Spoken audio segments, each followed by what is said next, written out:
guys, good morning, magandang araw sa lahat. May nakita na naman ako sa social media na yung taong nakulong bilang sa pagnanakaw ng bigas. Okay. Noon, may nakapagsabi sa akin, ang taong nakukulong raw ay masama. Ngayon, nalaman ko, hindi lahat ng taong nakulong masama. Kasi, ang iba, nakulong dahil mali yung ng korte, 'di ba? Hindi ko nila lahat, lalo na sa mga judge, baka magalit or ako pa idibanda. Hindi man lahat kasi merong mga taong mahihirap na hindi nila mapagtanggol yung sarili nila kasi nga alam niyo kanta na ang hustisya ay para lang sa mayayaman. Totoo 'yon. Maraming ganon. Ito, talking tayo sa nagnakaw na nag-viral. Yung nagnakaw ng bigas, nakulong siya. Maraming taong bayan nagalit, marami ring kasi yung tao na yun, sa dami-dami niyang pwedeng kunin, yung bigas yung kinuha niya. Dahil sa pamilya niya. Maybe, hindi ko naman alam kung ano talaga yung totoo. Lahat naman tayo, hindi natin alam ang totoo. Maybe para sa pamilya niya.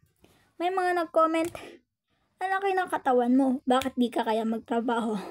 First of all, ngayon yung pagtatrabaho napakahirap na. Kasi ang iba na kasi yung panahon ngayon hindi dati, kahit ilang taon ka pwede ka magtrabaho. Sabihin natin, ngayon ang iba, kailangan mo pa ng high school graduate. Paano naman yung hindi nakapagtapos, diba? Kahit nga maging yaya ka lang, marami ng requirements, diba? Tapos may nagsabi din, bakit ka nag-asawa na maaga? Dapat sabihin, parts kasi yan ng Saan dahil sa gobyerno, maraming dahilan kung bakit nag-asawa. Minsan dahil sa kahirapan. Masasabi nyo ba, bakit yung mga Muslim ang babata pa nag-aasawa? Kasi dahil sa pamilya, or may reason. Kaya yung tao na yun na nagnakaw, hindi man natin alam kung anong reason niya. Maaari lang din yan dahil sa kahirapan, dahil sa gobyerno nga. Kasi, may nag-comment doon, bakit mas mabuti pang manghingi kaysa magnakaw. First of all, hindi lahat ng tao ay nagbibigay at alam natin yan. Merong iba insultuhin ka lang, 'di ba? Hindi ko sa nila lahat. Sabi, ba't hindi ka magtrabaho? Ngayon nga kapag nagtatrabaho, hindi lahat pwede, 'di ba? Hindi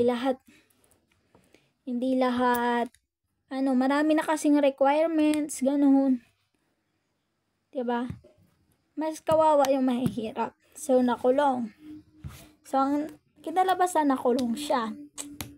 At sa pagkakakulong niya, nasangkot na yung pangalan na lahat ng masamang tao siya. So, ibig sabihin, porket ba nasa kulungan, masamang tao? Merong iba, katulad ng mga ama, handang makulong para sa pamilya. Halimbawa, yung anak mo ginahasa. Example lang yung anak mo ginahasa. Tapos, nagreklamo ka sa mga kapulisan. Ilang years na, halos maglilimang taon na, wala pa rin hustisya. Sa anak mo. Ang mga kapulisan, anong ginagawa, ganun. Marami na pumapasok sa isip mo.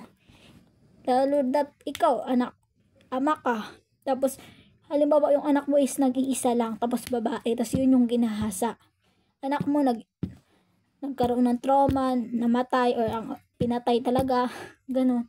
So, kahit ako siguro, kahit ikaw, sasabihin, handa kang pumatay, papatay ka na lang rin. Karamihan ngayon nilalagay yung hustisya sa kamay nila. Kasi nga, walang nagagawa. Ang daming rape cases, ang daming cases na nakapatong sa mga kapulisan. Kahit iba't ibang lugar, kahit iba't ibang barangay. Pero ang hustisya, siguro sa 125% lang ang nakakatanggap ng hustisya. Paano yung 75% na natitira? So, ganun. Ang iba naman, minsan, nagkakaroon ng kasi, halimbawa, anak ka ng presidente, example lang to anak ka ng presidente, nanggahasa ka ng mahirap. Tapos, napatay ka ng isang mahirap. So, ang ama mo, ganun, ipagtatanggol ka. O di, kawawa yung mahirap. Siya rin yung kulong kahit ang ginawa niya is self-defense. Diba? Kasi kayang baliktarin ng gobyerno, lalo na ng mayayaman. Kayang baliktarin nila ang lahat. So, yun lang. Thank you. Upload ko.